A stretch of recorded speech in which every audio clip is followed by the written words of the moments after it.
In today's video, I'm going to give you 3 quick tips that are going to help you become happy with yourself. I'm going to teach you how to be happy with yourself by doing a few simple and relatively easy techniques that are going to help improve your self-esteem, confidence, make you feel like you're moving in the right direction in your life. All of that good stuff will be covered in today's video. But before we get to that, please make sure you subscribe to the YouTube channel. Hit that little notification bell so you can get brand new videos when they come out. I am recommitted to putting brand new content on the channel, so you don't want to miss it. And if you like this video and you enjoy the content, please make sure to smash that like button. Leave a comment for video ideas that you want me to talk about, and I'll implement them in the future. Now, back to our regularly scheduled programming. One of the reasons why you find yourself unhappy with yourself is that you continually break the promises that you make to yourself.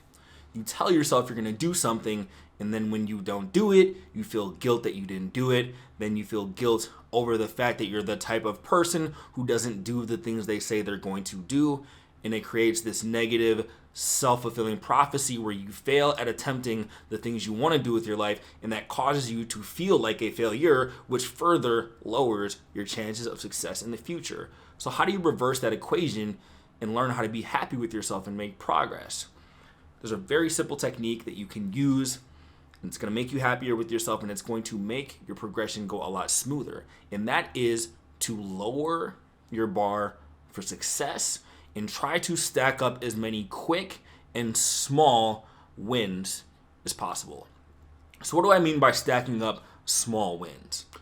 If you're trying to achieve certain goals, oftentimes we tend to bite off more than we can chew in the beginning because you haven't solidified any sort of habit. There's no ritual or habitual nature to what you're doing, so you make this big grandiose scheme and then you don't get it done.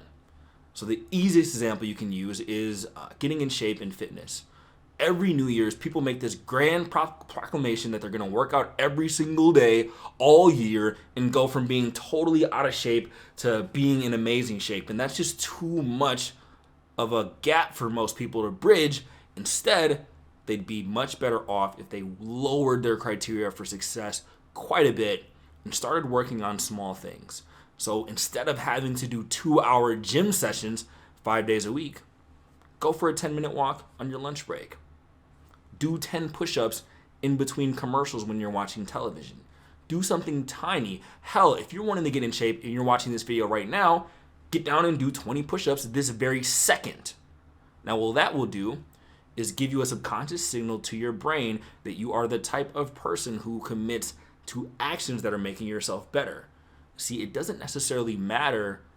The magnitude of your actions doesn't necessarily matter. It doesn't necessarily matter how long these wins are or how grandiose these wins are, but that you are continuing to stack them in succession.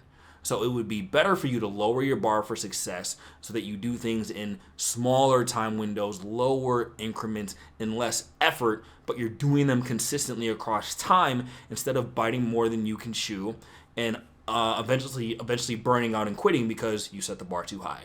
So quick and small wins will help you be happy with yourself very, very quickly. The next thing you can do to learn how to be happy with yourself or happier with yourself is to focus on the gain instead of the gap. And this is actually a concept that I learned from a writer friend of mine. His name is Benjamin Hardy. He has written a bunch of mega best-selling books, super awesome guy, and he co-wrote a book with Dan Sullivan called The Gap and the Gain.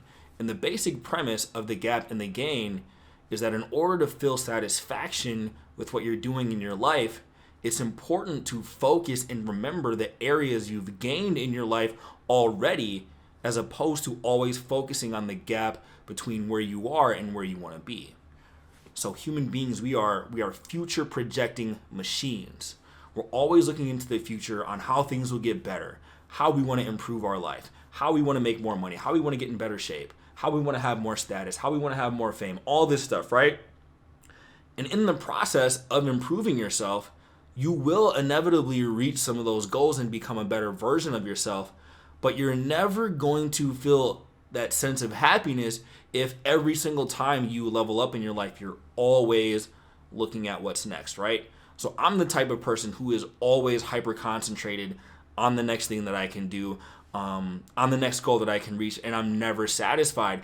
And on the one hand, I do love that about myself and my life, that I'm ambitious and that I continue to be a go-getter and reach new goals. But honestly, there are times where I unnecessarily beat myself up for not reaching certain milestones, and I fail to look back at everything that I've already done, right?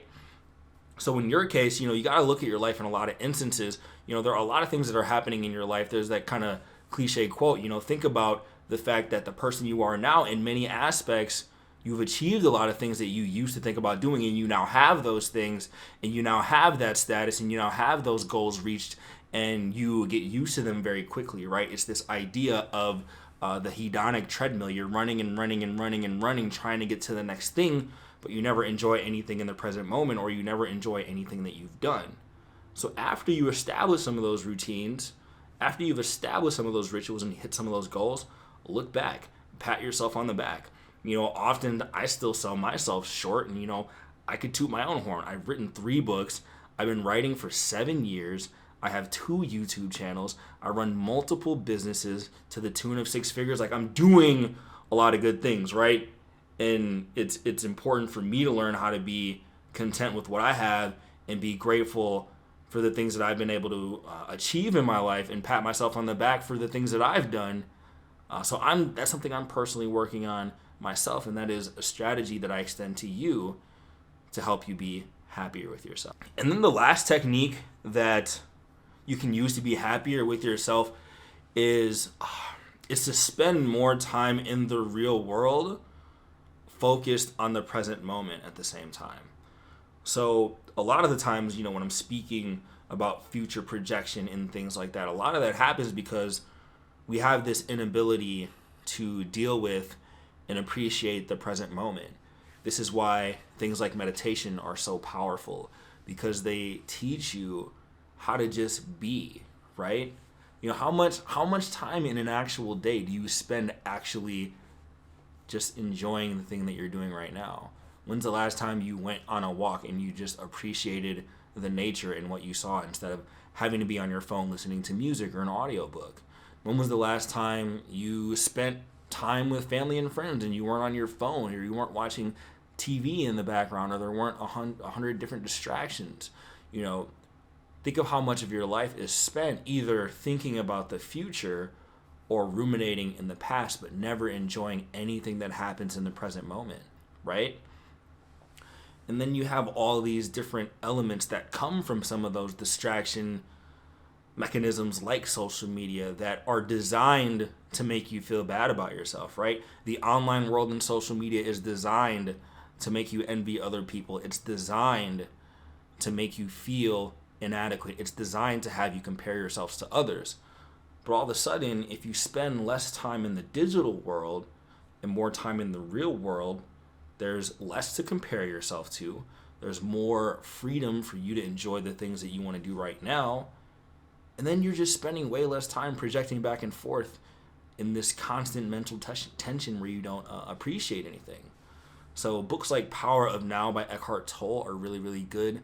I am a big fan of Eastern philosophy, Zen teachings. I do meditate. I do yoga. I do mindfulness practices. Now, I'm not the type of person who only focuses on those. I still, like I said, want to achieve my goals, move forward, have ambition, all that stuff. But I think a lot of the stuff from Eastern philosophy on contentment and mindfulness and enjoying the present moment are really, really valuable. So that would be my last tip for you, would be to try to spend as much time enjoying the present moment as you can, instead of always being caught in spaces of time that don't actually exist. So to recap the 3 quick tips to being happy with yourself: number 1, stack as many quick and small wins as possible. Number 2, focus on the gains you've made instead of the gap between where you are and where you want to be. And number 3, spend more time being in the present moment, appreciative of the things that are happening in the real world, instead of constant distractions and being sucked into the comparison traps that are created by things like social media. Thank you so much for watching this video. Really excited to keep making more of these. Again, if you enjoyed this video, please make sure to like the video, leave a comment, subscribe, notification bell, all that good stuff. Lastly, there are some amazing resources in the description that you must check out. There is a link to my 20 favorite book recommendations. Click the link, enter your email, you get awesome book recommendations. Reading is super important, so check that out. There are links to other resources like my websites, social media, positive social media, links to all of my books, everything that is important and cool will be in that description section, so make sure you go and check that out. Again, I had a blast making this one, and I will see you in the next video.